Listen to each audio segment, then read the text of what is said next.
What's one family saying or phrase you heard growing up that still sticks with you? I will never forget the way Mom said it, like it was meant to cut straight through the air and leave me exposed in a place where I was supposed to feel safe, when she said, "Your sister's the star of this family," as if she had been saving that line for a moment just like this.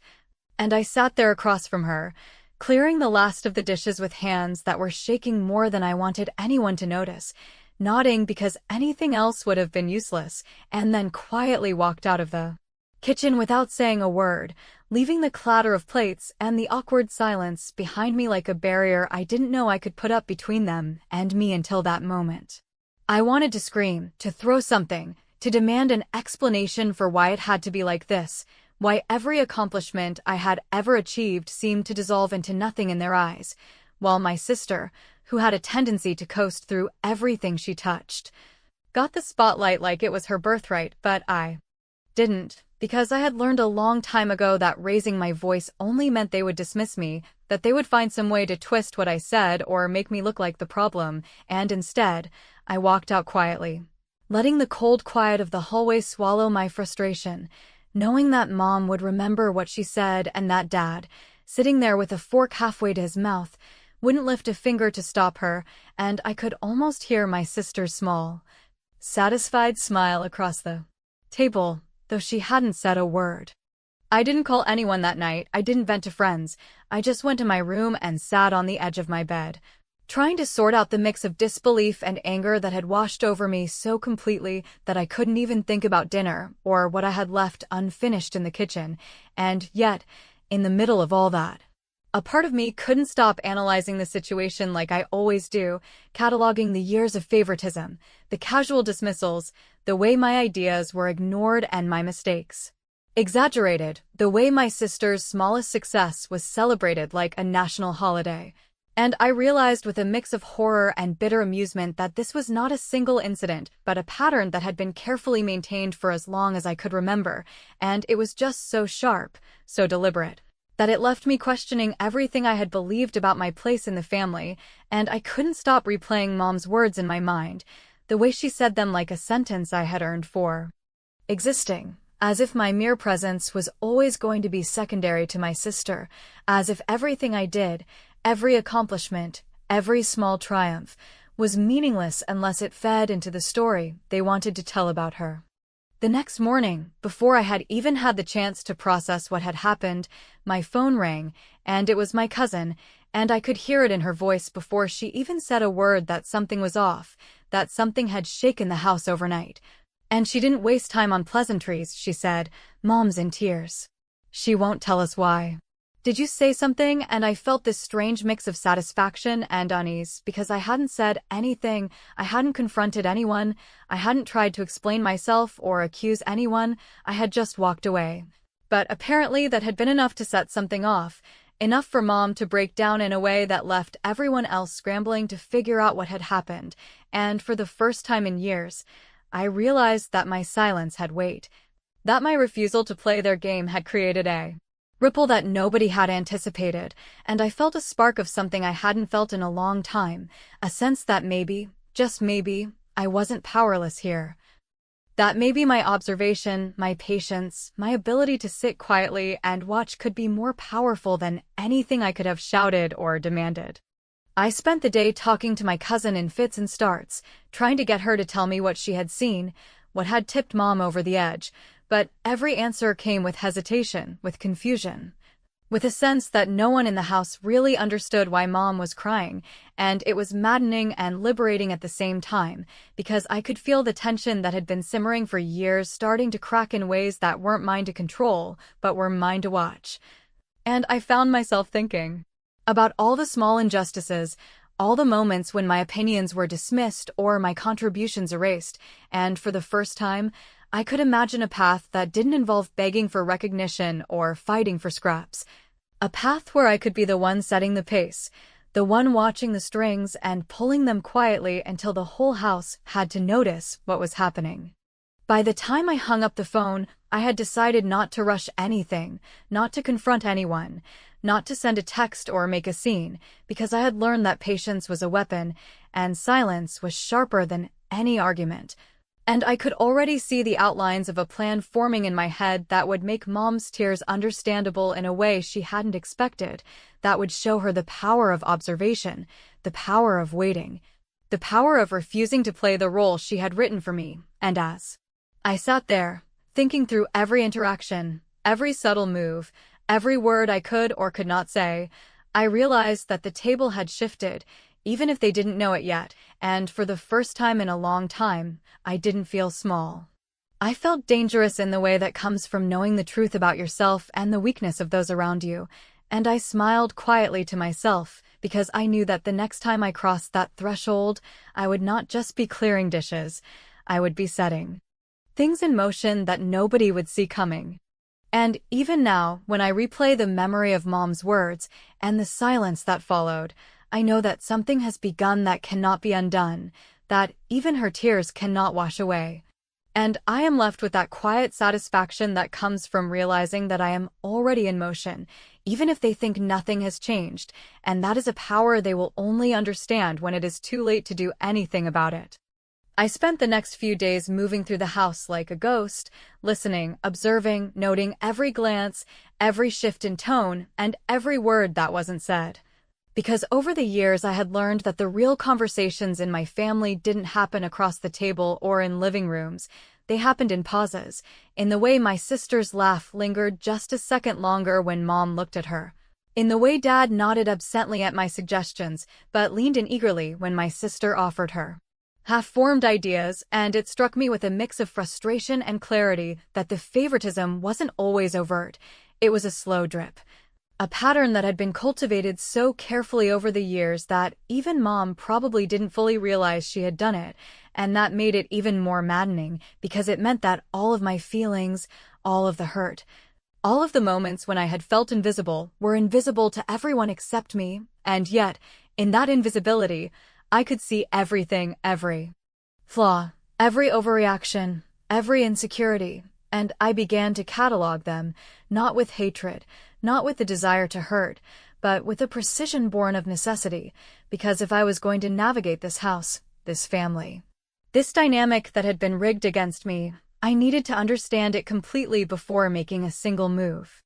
Every meal became a small study in body language and speech patterns, every phone call from cousins or friends a chance to gauge how much of the tension had seeped into other corners of the family, and I started noticing things I had never dared to before.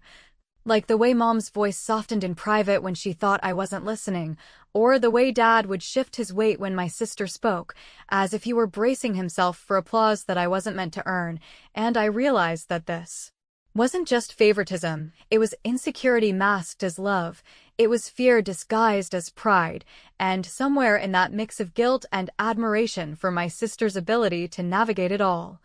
I felt the first spark of something I hadn't let myself feel in years, a recognition that I could play this game on my own terms, that I could turn the quiet observation that had been my survival mechanism into leverage, into power, into a way to finally be seen for who I was instead of being measured only against someone else's shadow. And I started planning, slowly, methodically, with every interaction as a test, every remark as data, every silence as a clue. I reached out to my cousin under the guise of casual conversation, asking questions about Mom's mood, about any small incidents that might have been different, and in between the shared laughter and the routine chatter, I could hear the unease in her voice, the curiosity about what had happened that night, and I knew that she was now a part of the web I was quietly weaving, not as an accomplice, not even consciously, but as a witness, a mirror reflecting back the subtle tremors I was creating. And the thrill of it was intoxicating because it was nothing anyone could accuse me of, nothing that could be twisted or turned against me. It was simply awareness, and in awareness there was power, and in that power, there was a sense that I was finally awake in a house where I had felt asleep for years. As I moved through the week, I began to take small actions, nothing overt, nothing that could be traced, but enough to unsettle the balance, like leaving my latest work report where Mom would see it but without comment, sending a casual text to a family friend mentioning an award I had been quietly working toward, things that seemed innocuous, but were actually deliberate, calculated nudges designed to make them notice, to make them question why they hadn't seen it before. And I could sense the tension building in the house without anyone saying it aloud. I could see it in the flicker of Mom's expression when she glanced at a newspaper article I had been mentioned in the way Dad lingered a little too long on a phone call he hadn't wanted to make, in the subtle stiffening of my sister's smile when she realized she had not been the center of attention for a single moment, and it was satisfying in a way that didn't feel guilty because I hadn't done anything wrong. I had simply allowed myself to exist fully, without shrinking, without apologizing, without fading into the background that they had always expected me to inhabit. By the end of the week, I had begun to see the outlines of what could be done, the shape of the moves that would change the way this family saw me forever, and I found myself smiling quietly in the kitchen one night as I cleared the dishes again, thinking about the next subtle step, the next perfectly timed word, the next invisible push that would make them all realize that the game had changed, that the quiet, observant girl they thought they had contained had been learning, growing, calculating, and that soon, very soon, they would be forced to see me, not as the backup, not as the overlooked one, but as the one who had quietly pulled the pieces into place while they had been distracted by appearances and habit. And as I finally went to bed that night, I felt a thrill of anticipation because this was the first week I had felt fully in control in a house that had never given me that feeling, and I knew, deep down, that whatever happened next, whatever reactions were triggered, I had already begun a pattern that could not be undone, and that was a satisfaction unlike anything I had ever felt before. By the time the weekend rolled around, I realized that staying quiet and observing had given me a clarity I had never experienced before, and I decided that it was time to test the waters with the first deliberate move that would let them feel, in the smallest possible way, the shift that had begun without their knowledge, because for years I had been overshadowed, my voice dismissed, my contributions ignored, and now I wanted to see what it would take for them to notice me without me having to shout, without me having to beg, without me having to claim space that had always been denied, and the plan I settled on was subtle, almost imperceptible. But I knew that the smallest ripple in a house that thrived on appearances could grow into something significant if placed correctly, and I spent hours thinking about the timing, the phrasing, and the context of every action to make sure it was precise and unavoidable in its impact, even if they tried to pretend otherwise. I started with dinner, something ordinary that would appear ordinary, but was anything but, and while my sister and Mom were busy talking over each other, I casually mentioned a project I had completed at work, the kind of accomplishment that had always been met with polite nods and quick dismissals, but this time I added a detail that they couldn't ignore, a number, a statistic, a concrete result that proved my capability beyond subjective opinion. And I watched carefully as Mom's expression changed, fleeting, barely noticeable if you weren't paying attention, but I noticed, and Dad's fork paused midair for just a fraction longer than normal, and my sister's smile faltered slightly, her immediate instinct to regain control of the conversation failing for the first time in what felt like years, and I felt a rush of satisfaction that was tempered by the knowledge that I had to remain measured, calm, and observant because any hint of overconfidence could ruin the subtle power I was beginning to establish. After dinner, while everyone else retired to their usual corners of the house, I found myself alone in the living room with my cousin, who had been the only other person aware of the tension that had been building without acknowledgement.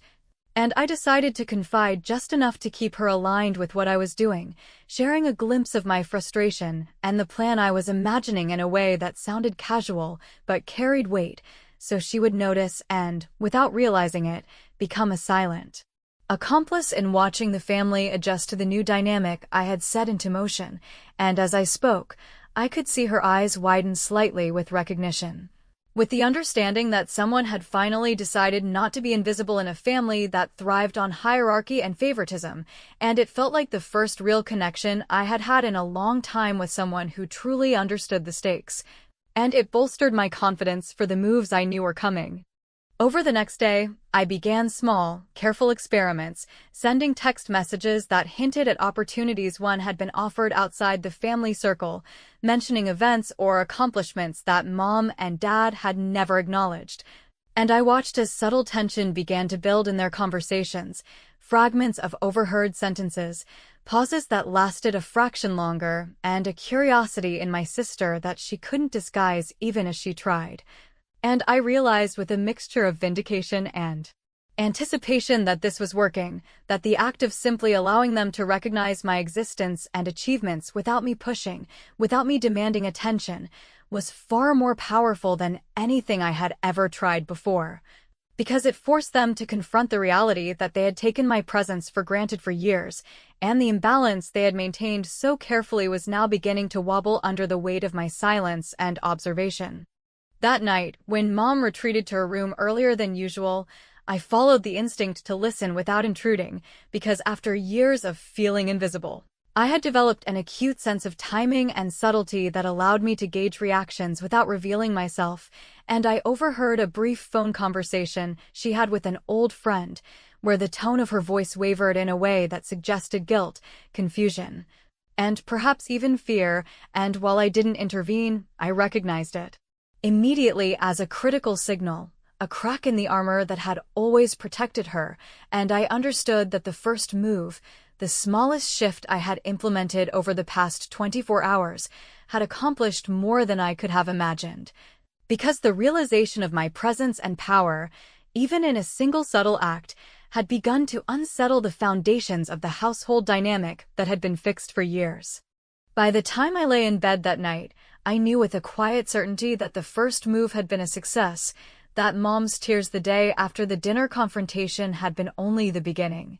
and that the tension I had begun to create was the start of a pattern that would force recognition, respect, and attention without me ever needing to yell or demand it. And while the week ahead promised more testing, more observation, and more carefully calculated actions, I felt the satisfaction of knowing that the family had begun to notice in the most subtle, unavoidable ways, and that my presence, my patience, and my quiet planning were already beginning to shift the power in ways they would never have anticipated, and that sense of control,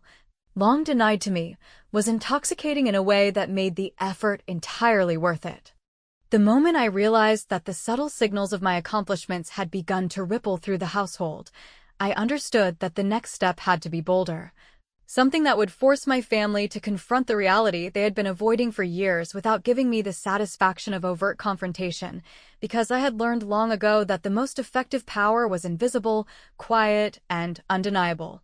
and that any direct challenge would trigger defensiveness and allow them to dismiss me as dramatic or resentful. So I began carefully planting evidence of my independence and capability in places where it would naturally be discovered without my needing to announce it.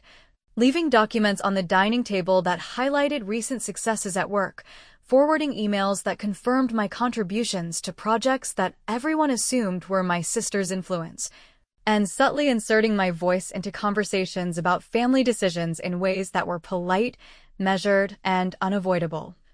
so that every interaction became a test of how they would respond to the undeniable presence I had been cultivating. I started to notice shifts immediately, small gestures, hints of concern or curiosity, and occasional slips of acknowledgement that revealed the cracks in the polished facade my family had perfected over decades. Because even though they had spent years defining me by absence and comparison, they had not accounted for the quiet precision of someone who had spent years learning how to navigate invisible dynamics and now understood exactly how to manipulate them without being obvious, and I felt a mixture of satisfaction and anticipation, because each subtle reaction reinforced that the plan was working. And the knowledge that I was orchestrating these shifts without aggression or confrontation gave me a sense of control I had never experienced in my family home before. One evening, during a casual conversation in the kitchen that was meant to feel ordinary, I mentioned an upcoming speaking engagement at my workplace, an event that would require recognition from higher management and potentially lead to opportunities that even my sister could not claim, and I watched as my mother's fork hovered midair, her lips pressing together as if she were holding back words, while my sister's usual practice smile faltered ever so slightly, a twitch of surprise that betrayed the internal calculation she had begun making about her place in the family hierarchy, and I realized that this was the first moment where I felt they were no longer operating from automatic assumptions, that the patterns they had relied upon for years to maintain control over perception had been disrupted, and that my presence, my persistence, and my careful timing were forcing them to respond in ways they were uncomfortable acknowledging. And I relished the quiet satisfaction of knowing that I had begun to rewrite the rules of interaction without saying a word that could be dismissed as dramatic or petty. The following day, I arranged a subtle intervention through our extended family without them knowing, sharing a casual story with my cousin about a work recognition that had been misattributed to my sister in past conversations, and, through casual remarks, implied connections, and selective disclosures, I allowed the truth of my competence to spread without taking credit directly, because I knew that allowing others to acknowledge my contributions indirectly was far more powerful than confrontation. And by the evening, I began to hear whispers of acknowledgement, fragments of conversations where my mother's voice carried an edge of surprise, a hesitancy she had never allowed in public before. And I could sense the shift in her thinking even if she was not ready to admit it, because the subtle acknowledgement from those she trusted most was beginning to erode the certainty she had used to define the family dynamic for years. And I realized that each carefully planted seed of recognition was creating tension, curiosity, and anxiety in ways that were invisible but immensely effective. As the week progressed, I noticed that my sister began questioning her own assumptions about what was automatic and what required effort. The confidence she had wielded effortlessly for years showing cracks as she attempted to navigate conversations where she was no longer automatically at the center, and though she never admitted it, I could see the hesitation in her tone. The careful phrasing of questions, the subtle recalculation of her strategy as she realized that the presence she had taken for granted was now asserting itself in ways she could neither ignore nor control, and I felt a sense of vindication that was tempered only by the awareness that the next step would require precision, timing, and the kind of careful orchestration that would elevate the shift from subtle disruption to undeniable power. That night, as I cleared the kitchen again, a ritual that had become a lens through which I observed their reactions, I realized that the balance had begun to shift, that the quiet acknowledgement, the subtle unease, and the small acts of recognition had combined to create an atmosphere where I was no longer the overlooked daughter, the invisible sibling, the quiet observer, but an undeniable force in a household that had never anticipated my persistence, patience, and precision. And I understood that the final moves, the ones that would secure my position and ensure they could never again dismiss me, were approaching, and the anticipation of that culmination, the satisfaction of seeing the first tangible shifts in behavior, and the knowledge that my careful strategy was beginning to bear fruit created a sense of power, control, and clarity I had never experienced before, and I knew that what came next would be the moment when all of their assumptions, pride, and long-held habits would collide with the undeniable reality that I was no longer invisible, and that my quiet, deliberate actions had changed everything without anyone realizing it until it was impossible to ignore. By the time I decided it was time to make the final move, I knew that the careful groundwork I had laid over weeks had shifted the family dynamics more than anyone, including myself, could have anticipated. Because subtlety had allowed me to build a momentum that was invisible yet unstoppable, and I understood that the culmination of my plan had to be undeniable, precise, and so cleverly executed that it left no room for deflection, denial, or dismissal, and it had to strike at the heart of the assumptions that had defined my family for decades, assumptions that placed my sister as the unchallenged center of attention, while my own presence was treated as optional, insignificant, and almost disposable. And I could feel the weight of years of invisibility transforming into a quiet, controlled power that was finally ready to be unleashed. I began by orchestrating a situation that seemed completely natural, a family gathering that my parents and sister assumed would follow the usual script of attention, praise, and polite acknowledgement. And I made sure every detail aligned with the ordinary so that the impact of my intervention would feel unavoidable and irrefutable, because years of subtle groundwork had taught me that timing, perception, And patience were more powerful than confrontation or argument, and I positioned myself in conversations, decision-making, and observation in ways that would allow every acknowledgement, every realization, and every reaction to fall exactly where I wanted it. Like dominoes perfectly aligned for a chain reaction that would expose the truth without me having to shout, justify, or explain myself, and the tension I felt was both exhilarating and terrifying because I knew that once this move unfolded, there would be no going back to the old family dynamic. During the dinner, I allowed my sister to dominate the early part of the evening, letting her speak, letting my parents nod and smile as they always did, because the contrast would make the shift even more pronounced when it came. And I casually brought up an achievement that I had intentionally allowed to be unnoticed by them until now, a professional milestone that demonstrated not only competence, but influence and recognition that could not be disputed. And I let the story flow naturally, framed as if it were a casual remark, yet crafted so that every word carried weight, credibility, and an undeniable truth that challenged their assumptions, and I watched the micro-expressions, the pauses, the faltering smiles, and the subtle shifts in posture that revealed the impact even before a word was spoken aloud in response.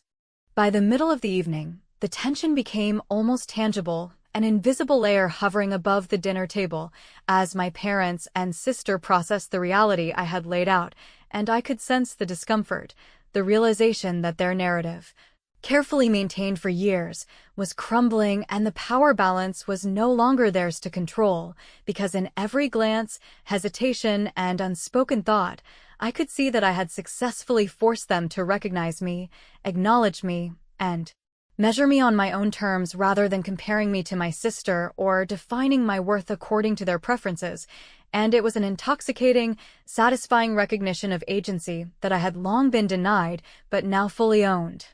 After dinner, when everyone retreated to the living room, I allowed the quiet to stretch long enough that the tension built, and I casually mentioned a conversation I had had with an influential mentor about an opportunity that had just been extended to me, phrasing it in a way that left no doubt about my competence, ambition, or independence, and I watched as my parents' faces shifted from confusion to awe, and my sister's usual confident demeanor faltered as she realized that the center of attention she had claimed for years was no longer guaranteed, and that I had moved into a space of recognition, respect, and influence that she could not simply reclaim by volume, charm, or habitual dominance. And I understood fully that the subtle and deliberate actions I had taken over weeks, combined with this undeniable revelation, had achieved exactly what I had intended. The family could no longer ignore me, dismiss me, or define me according to outdated assumptions, and the emotional and psychological shift was complete. Finally, when my cousin discreetly texted me from across the room, confirming that my mother had been in tears again earlier that day, but now in reflection rather than despair, I realized that the culmination of my plan had been accomplished without overt confrontation, argument, or disruption, and it was a brilliance in execution, because the family had been forced to acknowledge me, the overlooked daughter, in a way that felt entirely natural yet completely irreversible, and in that moment, I recognized the depth of satisfaction, relief, and quiet triumph that comes from turning the tables so completely that the world around you must bend to the truth you have always carried quietly, without anyone suspecting the depth, precision, or inevitability of your strategy. And I understood with certainty that after years of invisibility, the recognition, respect, and acknowledgement I had long been denied were finally mine, and it had been achieved through patience, intelligence, and deliberate, controlled action, and I finally felt, with every fiber of my being, that I had won in a way that was both brilliant and profoundly satisfying, and though there would be echoes, adjustments, and perhaps lingering tension in the days to come, I knew that the balance had permanently shifted, the story had changed, and I had emerged as the undeniable force in a family that had once overlooked me completely.